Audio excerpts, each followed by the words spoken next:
신약 383면에 있습니다. 베드로후서 1장 1절에서 11절 말씀입니다. 신약 383면에 있습니다.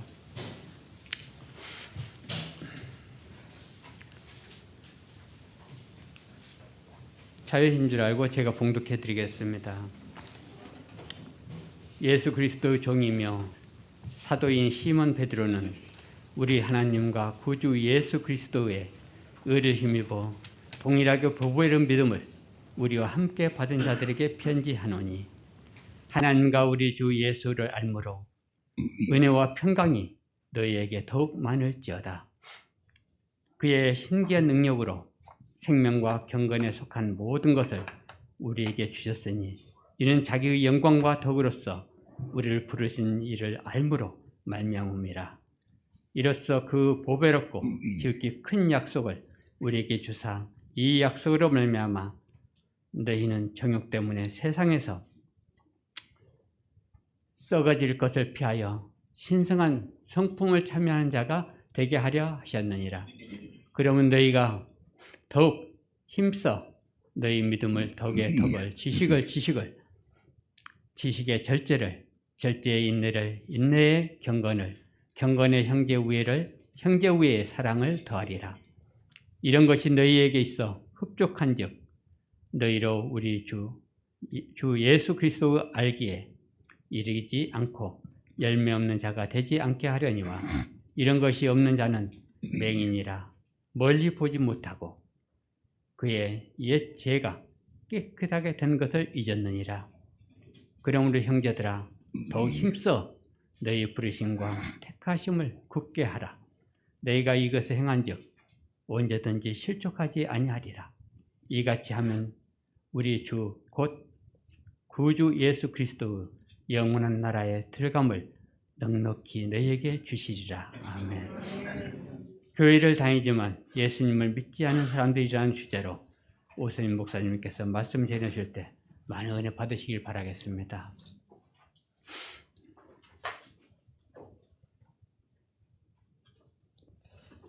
왜 기독교인은 예수를 믿지 않을까? 이런 그 제목의 그 책이 있습니다.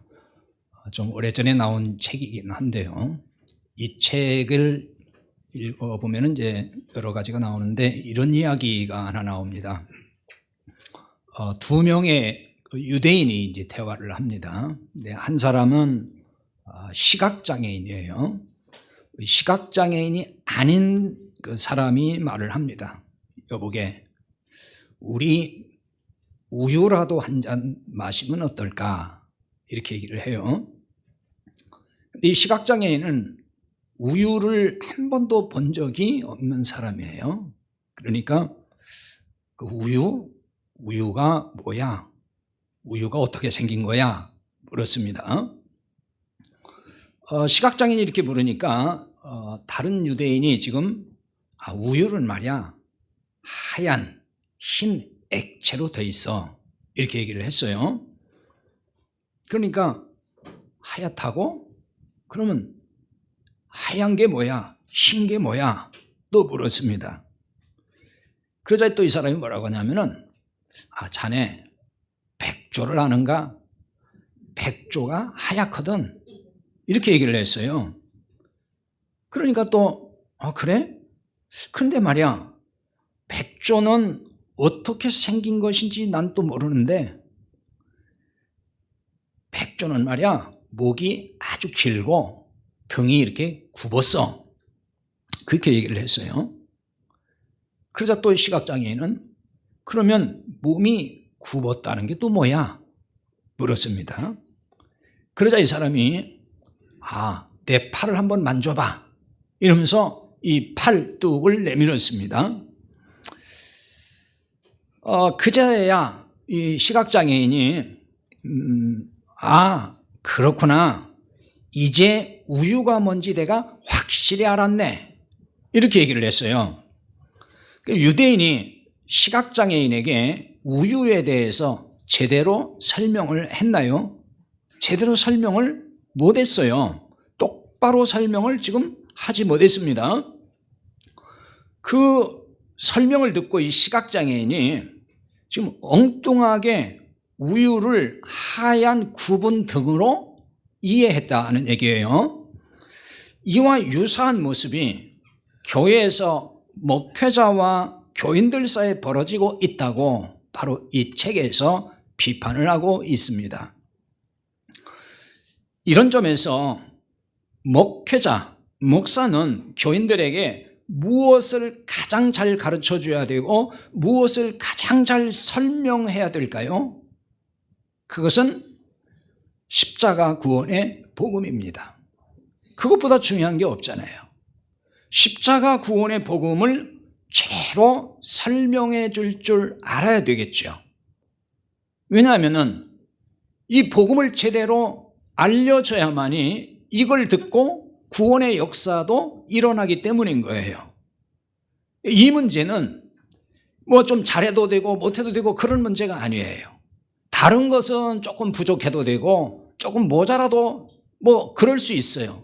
그러나 이 생명의 복음 문제만큼은 정확하게 알려야 되고 설명해야 되고 설교를 해야 되는 거지. 이게 뭐 적당히 얼버무려서 하거나 이게 또 엉뚱한 얘기를 하면 안 된다는 거예요. 왜 그러죠? 그야말로 이건 생사의 문제예요. 지옥으로 떨어지느냐 천국에 가느냐 이 갈림길이 생긴단 말이에요. 너무나 중요한 거예요. 이것이 목회자, 목사가 가장 잘 해야 될 일인 것입니다. 제대로 가르치지 못하면은 교인들을 지옥으로 떨어지게 할 수가 있거든요. 얼마나 무서운 일입니까? 이 때문에 저는 매번 설교를 할 때마다 오늘도 그렇지만은 정말 두렵고 떨리는 마음으로 이 자리에 서는 겁니다.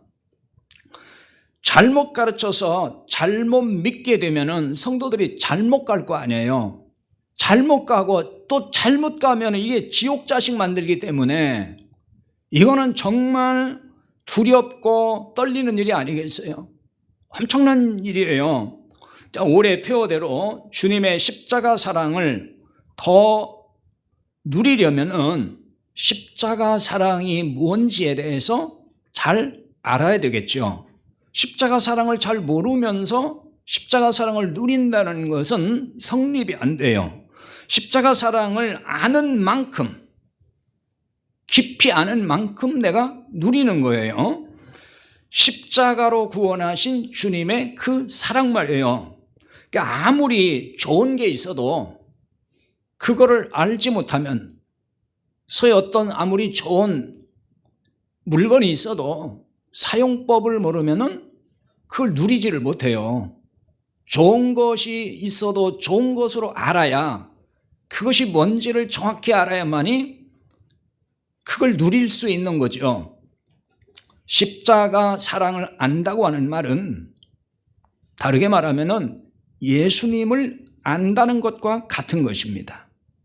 예수님을 안다는 것은 예수님의 정보를 안다는 얘기가 아닙니다. 배워서 지식으로만 안다는 게 아니에요. 예수님에 관한 지식을 아는 것이 아니라 그 말입니다. 예수님에 관한 어떤 지식을 아는 것이 예수님을 아는 게 아니에요. 예수님을 안다고 하는 것은 예수님과 연합하여 알아가는 것을 의미하는 거예요. 구원이라고 하는 것은 지난주 설교에서도 혼인관계로 말씀드렸어요. 하나님이 이스라엘의 남편이셨고 이스라엘이 아내였다 그랬습니다. 신약에서는 예수님이 남편이고 교회 성도들은 아내가 되고 신부가 된다는 말씀을 지난주에 드렸어요. 이게 바로 구원이라는 거예요. 구원의 상태, 결혼한 상태인 거예요. 한 몸이 된 상태라는 것입니다. 예수님과 우리가 하나가 된 거예요. 오늘 2절 말씀 다시 봅니다. 하나님과 우리 주 예수를 알므로 은혜와 평강이 너희에게 더욱 많을지어다 했어요.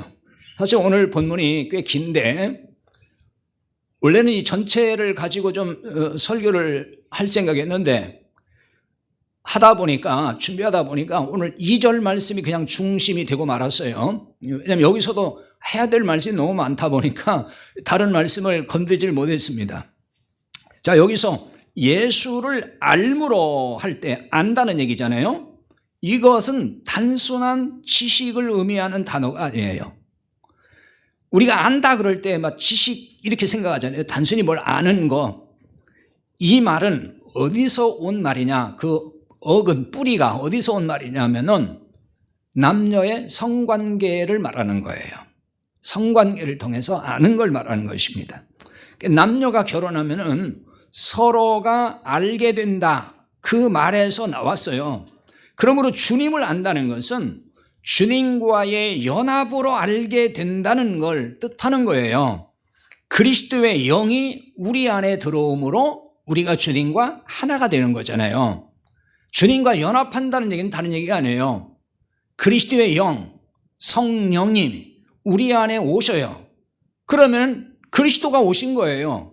그럼 주님과 내가 하나가 된 거잖아요. 내 안에 성령이 오셨으니까. 그렇잖아요. 내 안에 오셨으니까 나와 지금 연합이 됐다 그 말입니다. 이걸 얘기하는 거예요. 주님과 이런 관계가 될 때 비로소 십자가 사랑을 누릴 수 있다는 말이에요. 주님에 관한 정보 정도를 아는 것으로는 십자가 사랑을 누리지 못합니다. 주님에 관한 정보로는 십자가 사랑의 참맛을 전혀 느낄 수 없어요. 모르는 거예요. 주님에 대한 정보는 저 세상 사람들도 앵간한 건 다 알아요. 그 사람들이 십자가 사랑을 누리나요? 전혀 상관없어요. 우리도 마찬가지예요. 그냥 그 정보, 어떤 지식, 예수님에 관한 어떤 주변적인 이야기, 그거 안다고 예수님 아는 게 아니란 말입니다. 남편인 주님이 신부인 우리에게 진짜 원하는 거. 자, 그게 뭘까요? 남편인 예수님을 알고 주님의 사랑을 누리라는 거예요. 이게 주님이 원하는 것인 겁니다. 그래서 주님의 사랑을 누리는 것, 그것이 바로 뭐냐? 주님을 사랑하는 것이라는 거예요. 그게 깨달아져야 돼요. 호세아 6장 6절에 보면 이렇게 말씀합니다. 나는 인애를 원하고 제사를 원하지 아니하며 번제보다 하나님 아는 것을 원한다 그랬어요. 이스라엘 백성에게 호세아 선지자를 통해서 주신 말씀이죠. 여기 제사는 오늘날 우리 보통 예배라고 이해하고 있어요. 자, 아무튼 이 제사보다 하나님 아는 걸 바라신다는 거예요. 그 구약의 제사는 뭘 말하는 거냐면 율법의 행위를 말하는 거예요. 왜? 구약의 제사는 사람이 자기 하고 싶은 대로 제사 드리는 게 아니에요. 제사법이 있어요. 그게 레위기에 다 나왔어요. 소위 제사법전이라 그러는데 율법에 전부 다 규정이 있어요. 그 규정대로 제사를 드려요. 그러니까 이건 율법의 행위를 의미하는 얘기예요. 근데 이스라엘 백성이, 그 당시 이스라엘 백성, 이제 북이스라엘이거든요. 호세아 선지자가 활동했던 데가. 그럼 이스라엘 백성들이 그 당시 하나님을 사랑했을까요? 하나님을 사랑하지 아니했어요. 지난주에 말씀드린 대로 우상숭배했어요. 그 우상숭배가 뭐라고 했죠? 영적인 간음, 음행이라 그랬어요. 그런데 그 상태에 있으면서 하나님 앞에 율법에 따라서 제사 행위는 잘했다는 거예요. 그리고 또 우상에게 가요. 거기 가서 또 제사해요.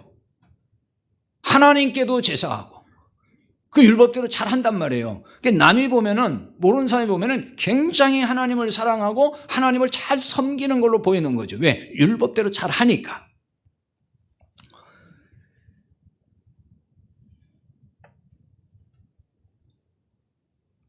이스라엘은 하나님을 사랑하지 않으면서도 율법에 따라 이런 제사 행위를 했는데 하나님이 뭐라고 하시냐면은 이런 제사 행위를 하나님이 원하시지 않는다는 거예요.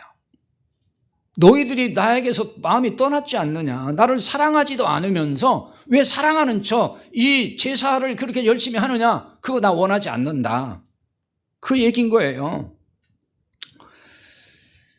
이스라엘에게 하나님께서 참으로 원하시는 것은 하나님을 아는 거라 그랬어요. 나를 아는 것이다. 말씀드린 대로 하나님이 말씀한 이 안다, 여기서 아는 것이라는 얘기는 단순히 하나님에 관한 정보를 좀 알아라 그 얘기가 아니에요. 야, 내가 뭐 천지를 창조했고 뭐 출애굽도 시켰고 뭐 이런 기적도 있었고 그거 좀 알아라 그 얘기가 아닙니다. 나하고 연합하자, 그 얘기예요. 연합하자. 왜 너희들이 내게서 떠났느냐? 나하고 제발 연합하자. 나 그거 원한다. 나하고 한 몸이 되자. 그 말씀을 하는 거예요. 그 말씀이에요. 이걸 모르면은 사람들은 하나님에 대한 지식이 부족하니까 하나님이 어떤 분인지 자꾸 알아가라는 얘기구나, 그렇게 생각하는데 그게 아니에요. 지금 이스라엘 백성들이 그거 모르겠어요. 많이 알아요. 하나님에 대해서. 그 얘기를 하는 게 아니고 나하고 연합하자, 하나 되자는 거예요. 부관계 연합을 말씀하고 있다는 것입니다. 이 말은 바로 다르게 말하면은 하나님의 사랑을 누리라, 그 얘기예요. 하나님의 사랑을 너희가 누려라. 왜 엉뚱한 데 가서, 남편도 아닌 데 가서 그 사랑을 자꾸 찾고 있느냐? 내 사랑을 누리면 돼. 그 얘기인 거예요. 그러니까 이것이 바로 하나님을 사랑하는 길이라고 지금 가르치는 거예요. 이게 하나님을 사랑하는 길이다. 마음은 떠나 있으면서 뭐 제사만 열심히 드리면 나를 사랑하는 게 아니야. 나하고 연합해서 내 사랑을 그대로 누리는 거, 그것이 너희가 나를 사랑하는 거다, 그 얘기입니다. 하나님의 사랑을 충만하게 누리는 것, 그것이 하나님을 사랑하는 길이다, 그 얘기입니다. 자, 우리 남편들이 한번 잘 생각해 보세요. 아내를 정말 진심으로 사랑해요. 끔찍이 사랑합니다. 생명 주기까지 사랑해요. 그런 남편 있는가요? 그러면은 그 사랑을 아내가 정말 만족하게 여기고 그 사랑을 충분히 누리면서 살아가요. 그걸 보는 남편은 기쁠까 안 기쁠까요? 남편들 대답해 보세요. 엄청 기쁘다고요. 그런데 충분히 정말 생명을 다하도록 사랑하고 있는데 그 사랑을 별로 안 받아들이는 것 같아요. 안 받아들여. 그 사랑을 누리지도 않아. 그 엉뚱한 데서 사랑을 찾아요. 엉뚱한 남자만 쳐다보고 다녀. 그럼 남편이 어떤 생각이 들겠냐고요. 그러니까 남편의 사랑을 충분히 누리면은 그것이 아내가 나를 사랑하는구나라고 받아들이는 거예요. 그렇지 않아요? 사랑을 안 해보셨나? 영 아주 이상하네. 자, 남편의 사랑을 충분히 누리는 걸 보면은 남편이 흡족하고 거기서 뭘 느끼냐면 내 아내가 나를 사랑하는구나. 그게 사랑을 하는 거예요. 남편 사랑이 바로 그거예요. 남편의 사랑을 충분히 누리는 거. 하나님이 지금 그거 말씀하는 거예요. 여러분, 왜 교회마다 가끔 보면은 이제 성도들 간에 갈등도 생기고 불화도 생기고 뭐 분쟁도 이렇게 생기잖아요. 왜 그럴까요? 뭐 여러 이유를 될 수 있겠습니다만은 이 본질에서 들어가 보면은 주님의 십자가 사랑을 충분히 누리지 못하는 데서 오는 현상이라고 할 수 있어요. 십자가 사랑을 충분히 누리면요, 어떤 사람을 뭐 시기하고 미워하고 질투하고 어떤 사람을 배척하고 그런 일이 안 생겨요. 사랑으로 충만해진, 그냥 주님의 사랑을 충분히 받을 때 그게 사랑이 충만해지는 거예요. 그럼 그 사람이 누구를 괜히 시비하고 뭐 질투하고 또 뭐 서로 그냥 트러블 생기고 이럴 일이 없는 거예요. 왜? 사랑이 충만하면 사람 마음에 여유가 있거든요. 넉넉해진다, 그 말입니다. 그동안 많은 교회가 교인들에게 십자가 사랑을 누리도록 안내했을까요? 그렇게 안내하지 못했어요. 그러니까 교회만 나오면은 뭘 얘기하냐면은 물론 예수님 얘기하죠. 근데 주로 예수님에 관한 얘기를 해줘요. 예수님이 당신을 위해 십자가에 죽었습니다. 믿습니까? 예, 믿습니다. 그럼 구원받았습니다. 이렇게 딱 얘기한다고요. 그런다고 구원받는 거예요?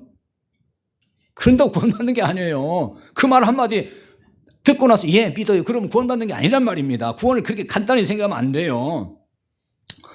그렇게 얘기하고 나서 그 다음부터 구원받았다고 이제 얘기를 해주고, 그리고 나서 열심히 충성하는 거, 뭐 헌신하는 거, 봉사하는 거, 헌금하는 거, 예배하는 거, 이제 그거부터 가르친단 말이에요.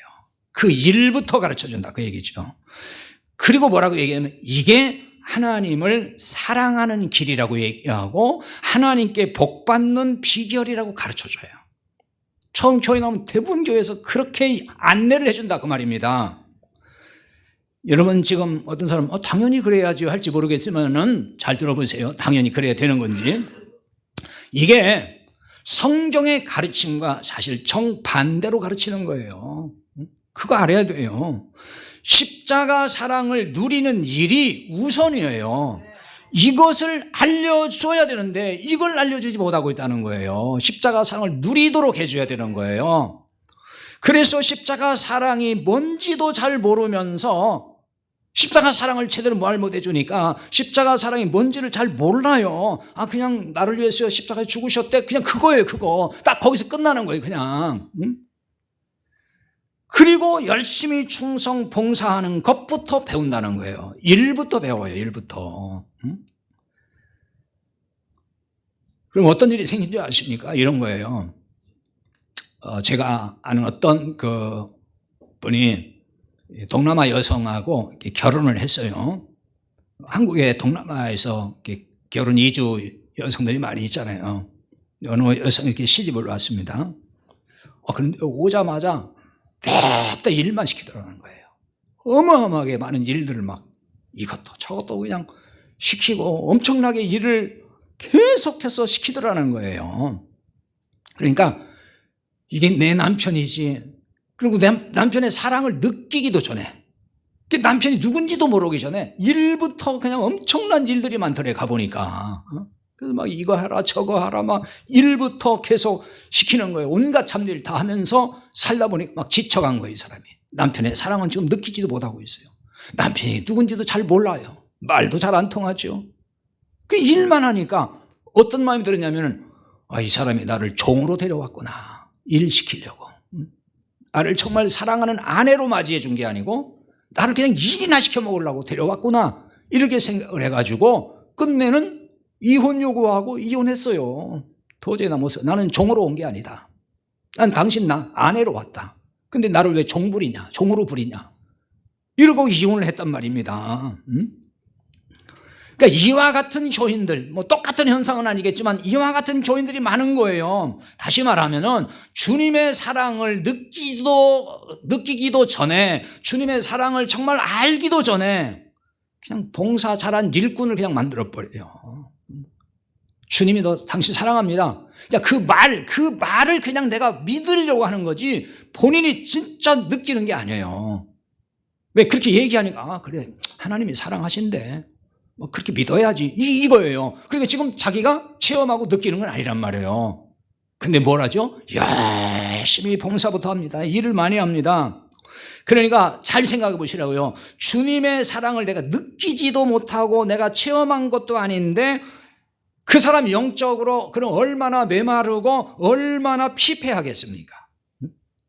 사랑이라는 것이 들어와야 되는데 사랑이 뭐죠? 그게 기름칠하는 거예요. 마치 그러니까 사랑이라는 이 기름, 성령의 기름 부음, 그게 주님의 사랑이 내 안에 와서 내가 그거 체험하는 거거든요. 그걸 느끼기도 전에 일부터 하다 보니까 메마른 이 심령 가운데 얼마나 힘들겠냐고요.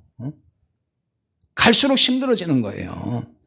그러다 보면은 사람이 힘들면은요, 메말라 있으면은 말도 잘 곱게 안 나와요. 별거 아닌 거 가지고 신경질 내고 그래서 남에게 상처 주고 또 그 사람도 상태가 그러니까 요만한 말 한마디가 또 상처받고 그래서 상처 주고 상처 받고 온통 상처투성으로 그냥 신앙생활을 하는 거예요.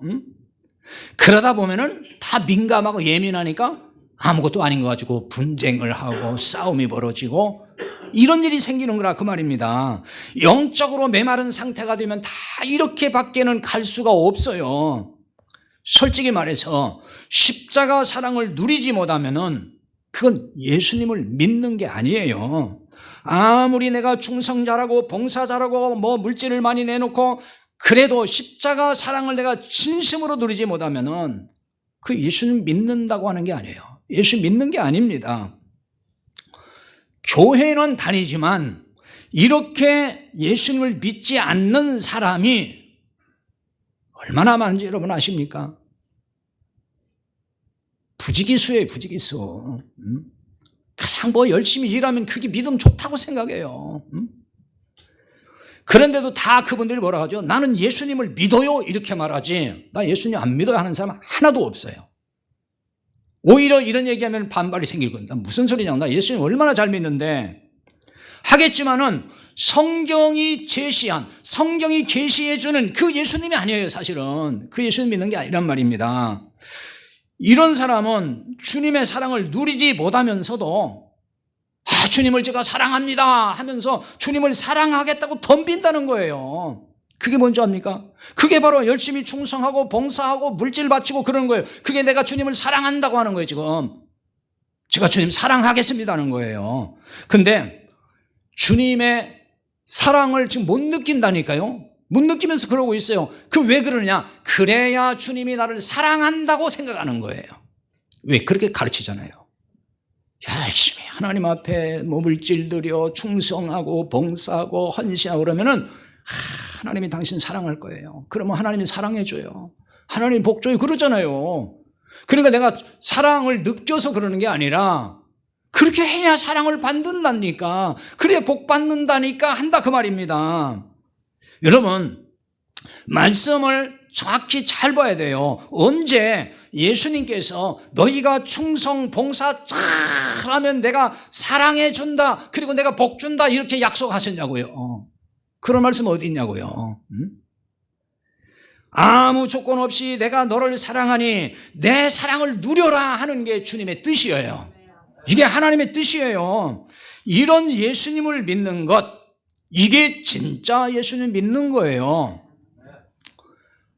우리 이런 말 하잖아요. 하나님은 은혜로우시다. 은혜의 하나님이다.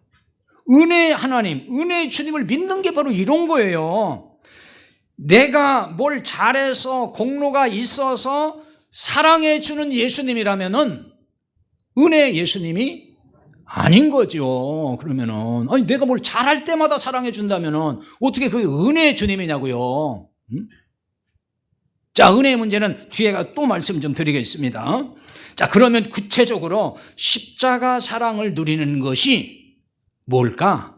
자, 뭘까요? 오늘 2절 말씀을 계속 볼 것 같은데요. 하나님과 우리 주 예수를 알므로 은혜와 평강이 너희에게 더욱 많을지어다. 은혜와 평강이 나왔습니다. 십자가 사랑을 누리는 것은 은혜와 평강을 누리는 거예요. 은혜와 평강이 무엇이기에 은혜와 평강을 누려야만이 십자가 사랑을 누린다라고 말할 수 있을까요? 은혜란 뭐지요?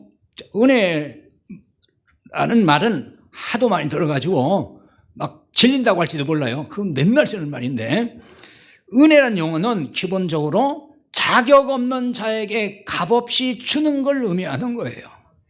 아무 공로도 없어요. 의의가 없어요. 근데 하나님이 그런 사람에게 베푸시는 호의, 그게 은혜라고 하는 거예요. 받을 자격 없다는 거예요. 그런데 하나님이 주신다는 거예요. 에베소 2장 4절 5절에 보면은 이렇게 말씀합니다. 긍휼이 풍성하신 하나님이 우리를 사랑하신 그 큰 사랑을 인하여 허물로 죽은 우리를 그리스도와 함께 살리셨고 너희는 은혜로 구원을 받은 것이라 그랬어요. 허물로 죽은 우리를 살리셨다는 거예요. 그럼 허물로 죽은 자라는 것은 다른 말로 말하면 자격 없는 자라 그런 뜻이에요. 죽은 자가 뭐 하겠어요? 아무것도 못 하잖아요. 죽은 자에게 무슨 공로가 있겠어요? 죽은 사람이 무슨 공로를 세우겠어요? 무슨 의의가 있겠어요? 그 말을 하는 거예요. 공로 없는 자격 없는 자다. 구원받기 전에 우리의 상태가 이러했다 그 말입니다. 우리가 이런 자였어요. 그런데 값없이 구원받았어요. 하나님의 은혜로 구원하셨어요. 디모데후서 1장 9절에도 보면 이렇게 말씀합니다. 하나님이 우리를 구원하사 거룩하신 소명으로 부르심은 우리의 행위대로 하심이 아니요 오직 자기의 뜻과 영원전부터 그리스도 예수 안에서 우리에게 주신 은혜대로 하심이라, 이렇게 말씀합니다. 하나님이 우리를 구원하신 것은 우리의 행위에 따른 게 아니란 말이에요. 우리의 공로에 따라서 그 결과로 구원받은 게 아니란 말이잖아요. 구원받을 자격도 공로도 없었다 그거예요. 그런데 우리를 구원하셨어요. 은혜로 값없이 구원하셨다는 말이에요. 그걸 은혜대로 하셨다 이렇게 하는 거예요. 그러므로 은혜로 구원받은 사람에게는 뭐가 임한 거죠? 은혜가 임한 거예요. 은혜가 임했단 말입니다. 은혜란 말 잘 이해를 해야 돼요. 뭐 무슨 얘기 듣고 감동받아 은혜 받아서 그러는데 사실 은혜는 이미 임한 거예요. 구원받은 사람에게는 다르게 말하면 은혜이신 주님과 연합되었다 그 말입니다. 그게 은혜가 임한 사람이에요. 그래서 은혜로 사는 존재가 됐어요. 혹은 은혜 안에 사는 존재인 겁니다. 요한복음 1장 17절에 보면은 은혜와 진리는 예수 그리스도로 말미암아 온 것이라 그랬어요. 은혜와 진리가 누구로부터 왔어요? 예수 그리스도로부터 왔다. 은혜와 진리는 예수님으로 말미암아 생겨났다는 얘기인데요. 예수님은 은혜의 근원이라는 얘기를 하는 거예요. 은혜의 근원. 그러므로 예수님과 연합한 자는 은혜로 사는 존재가 되는 겁니다. 은혜로 사는 것이 바로 십자가 사랑을 누리는 거예요. 우리는 주님의 은혜로 산다는 말을 참 잘해요. 근데 들어보면은 주로 이런 뜻으로 얘기하는 것으로 들립니다. 하나님이 도와주셔서 내가 잘 산다. 그런 표현을 은혜로 산다라고 주로 하잖아요. 어떤 일이 잘 될 때 하나님 은혜, 하나님 도와주셔서 이렇게 잘 되고 있어요. 이렇게 얘기한단 말이에요. 물론 이렇게 이해해도 그게 전혀 틀렸다고는 볼 수는 없지만 그러나 은혜를 그렇게만 이해하고 있다면은 은혜로 산다는 말을 아직은 정확하게 이해를 못한 거예요. 정확하게 모르는 거라 그 말입니다. 은혜로 사는 것은 다름이 아니라 은혜이신 예수님이 내 안에 사시는 걸 말하는 거예요. 그게 은혜로 산다는 거예요. 은혜이신 예수님 내 안에 계시니까 은혜로 사는 거잖아요, 지금. 갈라디아서 2장 20절에서 그렇게 말씀하잖아요. 내가 그리스도와 함께 십자가에 못 박혔나니 그런즉 이제는 내가 사는 것이 아니고 오직 내 안에 그리스도께서 사시는 것이다. 내 안에, 여러분 안에 누가 사셔요? 그리스도께서 사신다는 거예요. 그리스도 예수님은 은혜의 근원이잖아요. 은혜 자체잖아요. 그 은혜이신 주님이 내 안에 사시니까 나는 이제 그게 은혜로 사는 사람이고 은혜 안에 거하는 사람이 되는 거예요. 그렇다면 앞서 말씀드린 대로 주님과 이게 바로 연합한 사람이란 말입니다. 내 안에 그리스도가 사시기 때문에 나와 주님이 한 몸이 된 거예요. 주님과 한 몸이 되어 사는 사람은 자, 그럼 어떤 사람으로 살까요? 모든 것에 자유로운 사람으로 삽니다. 물론 뭐 여러 가지 많은 걸 포괄적으로 얘기할 수 있겠지만은 이 자유로움으로 산다는 거예요. 이게 십자가 사랑을 누리는 거예요. 정말 자유한 사람이 돼요. 율법에서도 자유하고 죄에서 자유하고 세상 욕심에서 물질에서 모든 것에서 자유로운 사람이 되는 거예요. 여기서 예수님이 우리를 다 자유롭게 하셨거든요. 이 말씀의 의미를 또 잘 알아야 돼요. 죄에서 자유롭게 됐다 그러니까 그럼 마음대로 죄짓자. 그건 자유로운 사람이 아니에요. 이런 점에서 오늘 그 연보의 문제를 좀 다시 말씀을 드리려고 해요. 왜 갑자기 연보 얘기입니까? 지난번에 연보에 대한 설교를 했는데 좀 지나기도 했고 또 정확하게 이해가 안 되거나 좀 잘 깨닫지 못한 분들이 있는 것 같다는 생각이 들더라고요. 왜냐하면 이제 무명으로 연보를 하잖아요. 무명으로 연보하는 거를 상당히 불안하게 바라보고 있는 분들이 있는 것 같아요.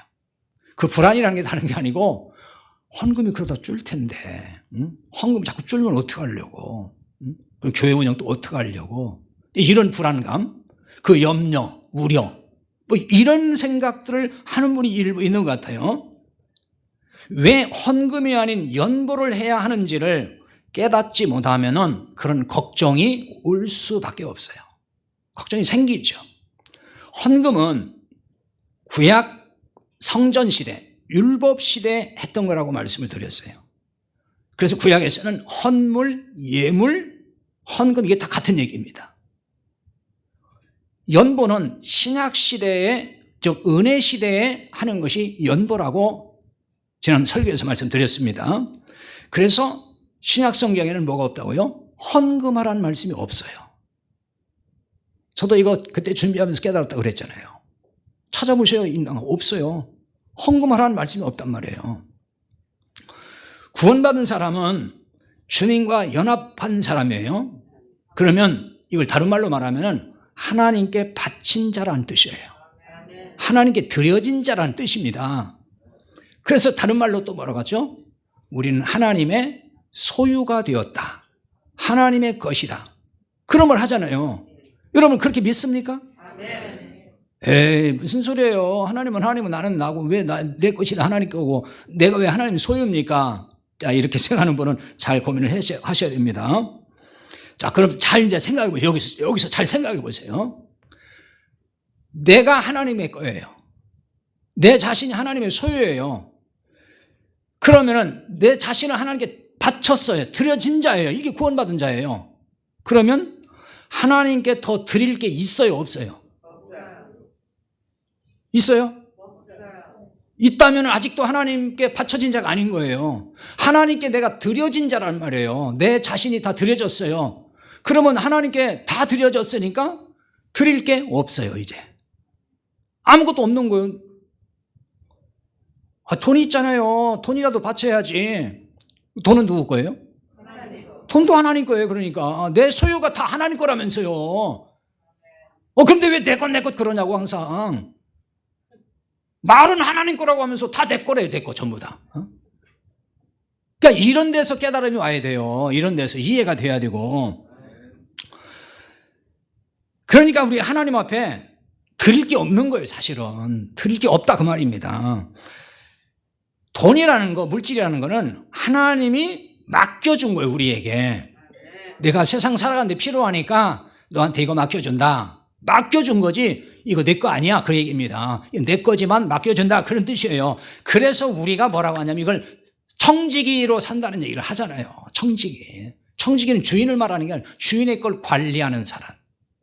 그러니까 연보라는 게 뭐냐면은 이 물질 돈을 복음을 위해서 하나님이 원하는 대로 쓰는 거예요. 그게 연보라는 거예요. 그 개념에서 연보를 하는 거예요.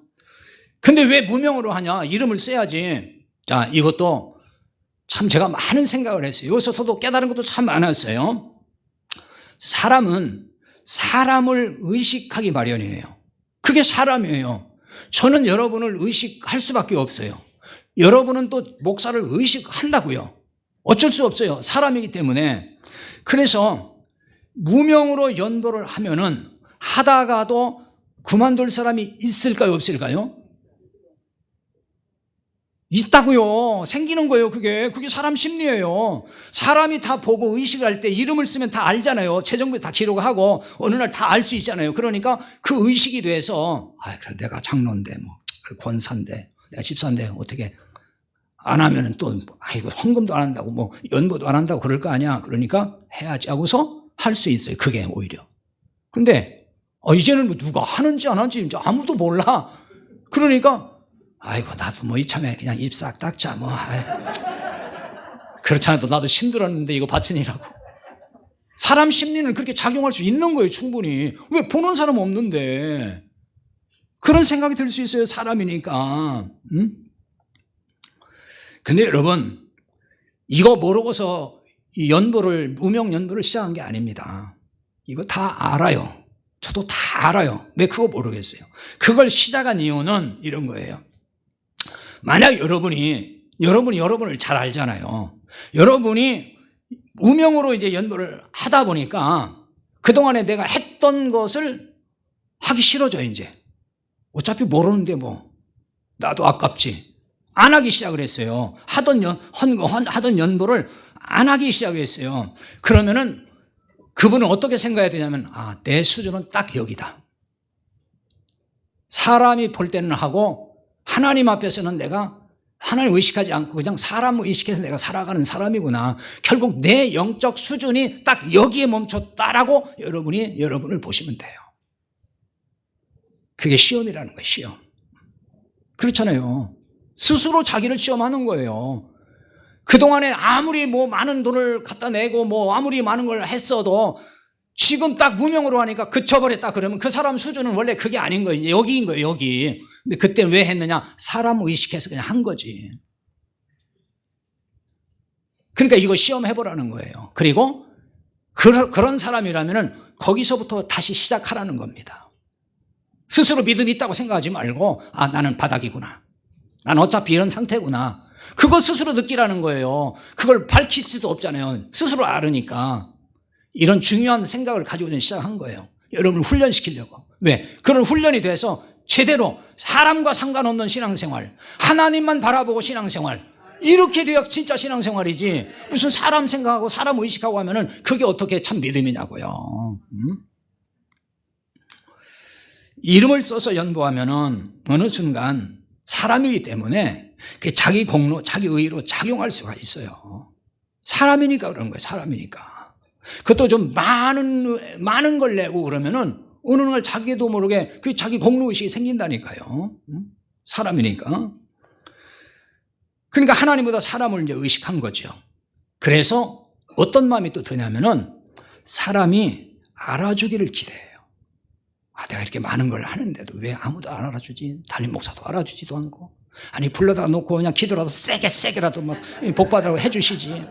그런 것도 안 해주고. 이게 뭐야? 막 스스로 시험 든다니까요. 스스로 시험 들 수 있어요. 근데 이것도 잘 생각을 해봐야 돼요.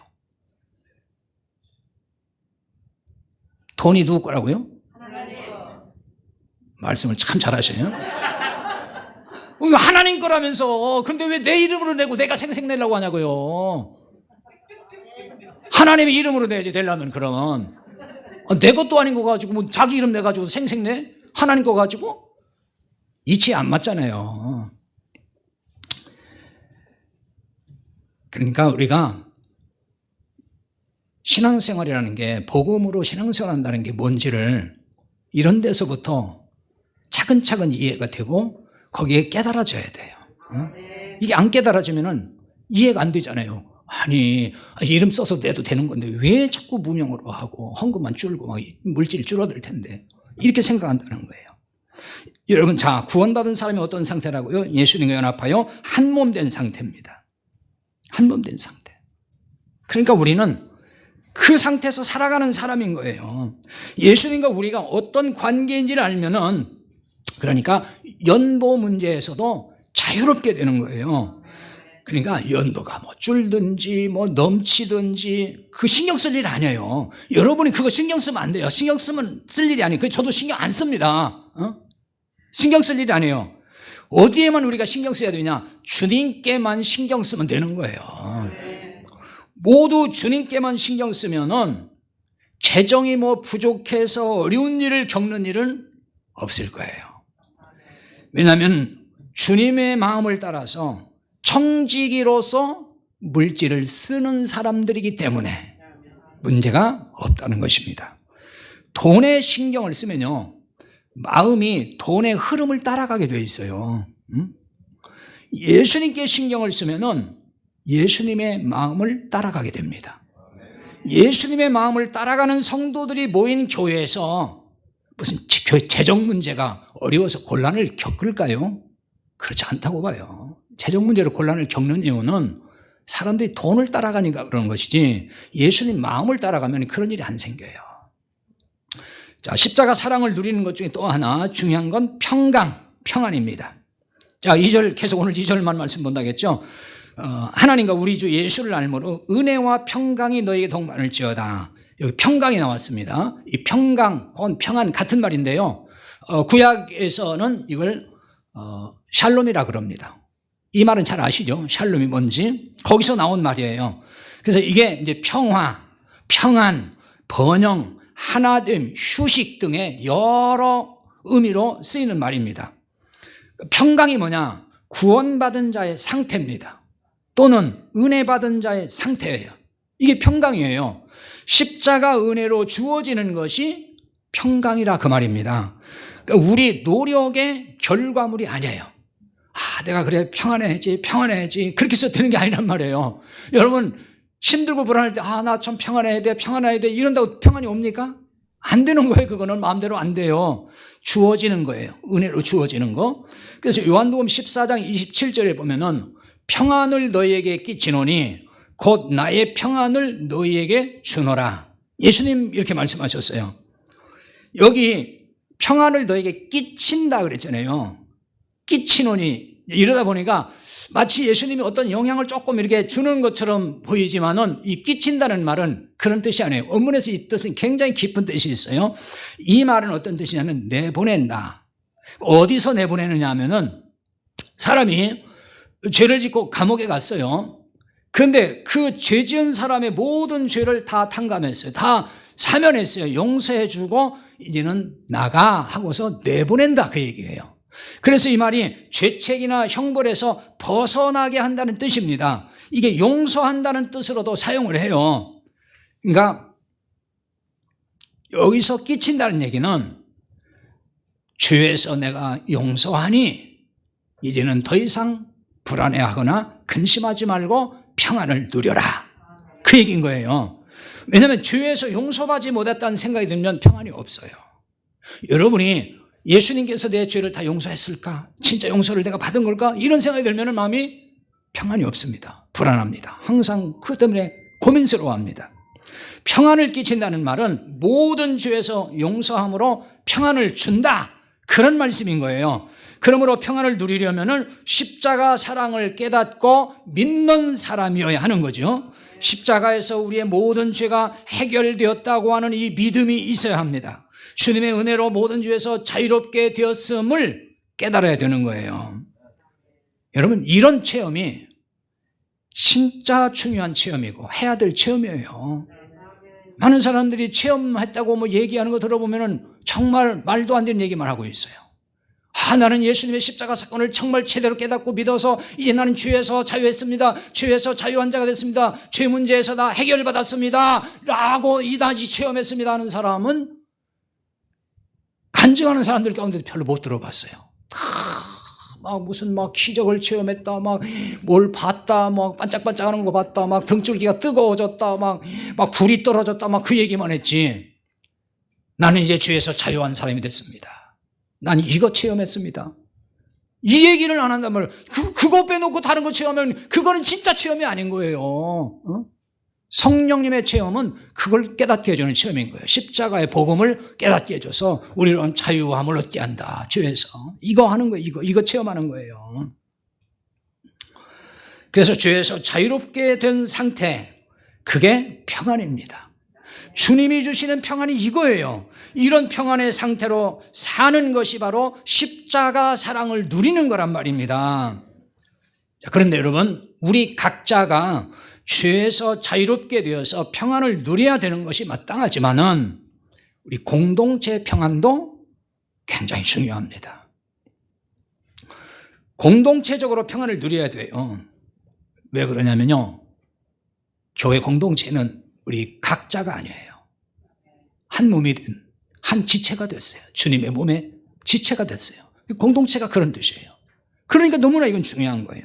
공동체 안에서 평안을 누리려면은 서로 간의 갈등과 불화와 분쟁이 없어야 되잖아요. 이런 점에서 이런 것들이 사라지기 위해서 굉장히 중요한 요소가 있어요. 자, 그건 1절을 통해서 보겠습니다.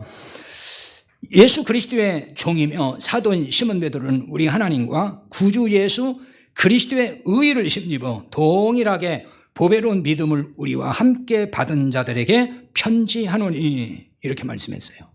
동일하게 보배로운 믿음을 우리와 함께 받은 자들에게 편지한다 그랬는데요, 여기 동일하게 보배로운이란 말은 동등한 가치를 가졌다, 그런 뜻입니다.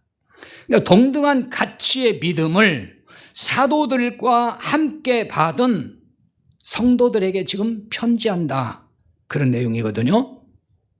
그럼 이 동일하게 보배로운 이 믿음은 어떻게 하여 받은 거죠?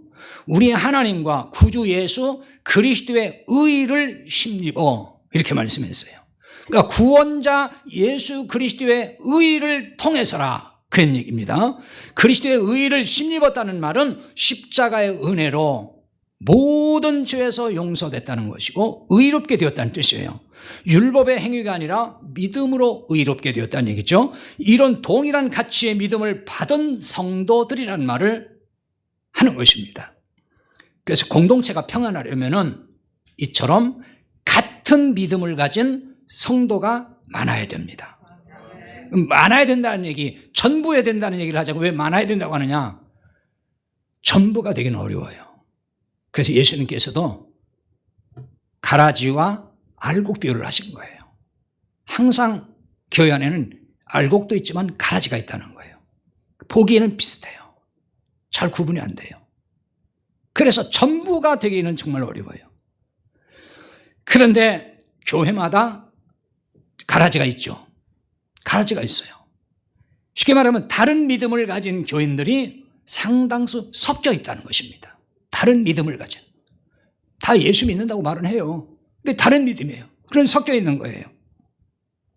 교회에서 갈등과 불화와 분쟁이 끊이지 않는 이유는 바로 이런 데서 있는 거예요. 여기서 나오는 것입니다. 어느 교회나 교회는 다니지만은 예수님을 믿지 않는 사람들이 있어요. 다른 믿음을 가졌다 그 얘기입니다. 예수님을 믿는다고 다 말을 하죠. 안 믿는다고 하면서 교회 나온 사람 없으니까요. 하지만 잘 살펴보면 다른 예수님을 믿는 거예요. 그 대표적인 현상이 갈라디안주의라고 합니다. 그러니까 이 얘기는 갈라디아 교회에 침투했던 율법주의단을 말하는 거예요. 그걸 가리켜서 갈라디안주의라고 합니다. 갈라디안주의라는 것은 갈라디아 교회에서 나타난 현상, 거기서 지금 나온 말인데요. 그러니까 예수님을 믿을 뿐만 아니라 율법을 지켜야 구원받는다고 말한 사람들이에요. 이 사람들이 예수는 안 믿는다는 얘기를 한 게 아니에요. 예수를 믿되 율법대로 살아야 돼. 율법을 지켜야 돼. 그런 사람들이에요. 그러니까 율법을 지켜야 구원도 받고 그리고 세상에서도 복을 받는다. 그 주장을 한 사람들이에요. 그게 갈라디안주의, 갈라디아서에 등장한 율법주의 이단인 거예요. 그런데 여러분 지금 들으면서도 그 말이 하나도 안 이상한 분들이 있을 거예요. 혹시라도 그게 어째서요? 아니, 당연히 예수 믿고 율법대로 살아야 그래야 구원도 받고 복도 받는 거 아니에요? 그게 하나도 안 이상한 분이라면은 그분이 지금 이상한 사람이라는 거 아셔요? 자, 예수님을 믿을 뿐만 아니라 율법을 지켜야만이 어떻게 된다고요? 그래야 마지막 구원도 받는다. 복 받는다 그 얘기입니다. 근데 사도 바울은 이런 주장에 대해서 아주 단호하게 그것 다른 복음이다. 다른 예수다. 이렇게 얘기를 했단 말이에요. 그렇게 선포했어요. 갈라디아 1장에 보면 그게 아주 분명하게 말씀한다고요. 다른 예수를 믿는 갈라디안주의는 유감스럽게도 한국교회에 만연하다고요. 한국교회. 자꾸 어떤 사람이 이렇게 교회를 비판하냐 그러지만은 아니 비판할 게 많은 게 어떡하냐고요 지금. 한국교회 너무 만연한데 사실인데 그게. 지금 한국교회 다 그렇게 얘기하잖아요. 예수를 믿어서만 되는 거 아니야. 율법대로 다 지켜야 구원도 받고 복 받는 거예요. 다 그런 논리로 얘기한단 말이에요 전부. 거의 다 그렇게 얘기한다고요. 그러다 보니까 이게 복음이다. 이거 그게 다른 복음이다. 이렇게 얘기하면은 그게 말하는 사람을 이상하게 본다니까요. 이상한 목사로 보고. 갈라디안주의에 빠진 사람을 교회 리더가 되면, 그런 사람이 교회 리더가 되고 교회 리더로 세워지면요 교회가 평안할 수가 없어요. 담임 목사도 교회 리더 중에 하나입니다. 담임 목사가 설교를 통해서 항상 다른 예수를 전하고 있어요. 다른 복음을 전해요. 그런데 그 성도들 가운데는 복음을 제대로 깨달은 사람이 있어요. 그럼 그 깨달은 성도는 그 다른 복음을 들으면서 평안할까요? 평안치 않습니다. 굉장히 힘듭니다. 막 불안 정도가 아니라 앉아 있을 수가 없다 그래요. 그게 정상인 거예요. 그게 정상입니다. 깨달은 사람은 그래요. 못 들어요. 율법주의 설교 못 듣는 거예요. 근데 반대로 이런 사람이 있어요. 그 못 듣는 사람이 있는 반면에 담임 목사가 이 복음을 깨닫지 못했어요. 그러니까 다른 예수를 열심히 전합니다. 근데 깨닫지 못한 성도들은 그 설교가 굉장히 좋은 거예요. 은혜롭고. 아멘도 잘하고 그래요. 왜? 그 설교 너무 좋으니까. 왜? 자기하고 같으니까. 그걸 바로 뭐라고 하냐면 서로 영적 코드가 맞다 그러는 거예요. 그런 사람은 그게 좋다는 거예요. 은혜 받는다고 얘기한다고 그거 보고. 그런데 깨달은 사람은 너무너무 힘든 거예요. 그냥 막 불안하고 도대체 막 있을 수가 없어. 그러니까 뛰쳐나가는 거예요. 무슨 얘기인지 알아들어야 돼요. 담임 목사는 복음을 오히려 깨달았는데 오히려 교회 리더가 다른 예수를 믿어도 평안할 수가 없어요. 왜냐하면 교회는 어차피 담임 목사와 리더들이 이렇게 마음이 맞아야만이 교회를 잘 섬겨나가는데, 아니 담임 목사는 복음을 얘기하고 있는데 리더들이 전혀 못 깨닫고 있다. 그러면 뭐가 안 맞잖아요, 서로. 그러니까 이게 지향점이 다를 수밖에 없고 서로 충돌이 생길 수밖에 없는 거예요. 담임 목사와 교회 리더는 같은 예수님을 믿어야 돼요. 같은 믿음이어야 한다 그 말입니다. 같은 믿음. 그럴 때 교회가 복음의 방향으로 갈 수 있고 공동체가 은혜와 평강을 비로소 누릴 수 있는 거예요. 우리 모두 같은 예수님, 같은 복음이 있어야만이 은혜와 평강을 누릴 수가 있어요. 은혜와 평강이 너에게 더욱 많을지어다 그랬죠. 더욱 많을지어다 이 얘기는 차고 넘친다 그런 뜻이에요. 충만하게 한다는 뜻입니다. 충만하게 한다. 새해는 은혜와 평강이 충만해서 십자가 사랑을 더 누리고 또 마음껏 누릴 수 있는 복된 한 해가 되기를 바랍니다. 같이 이제 기도하겠습니다. 오늘 말씀을 붙들고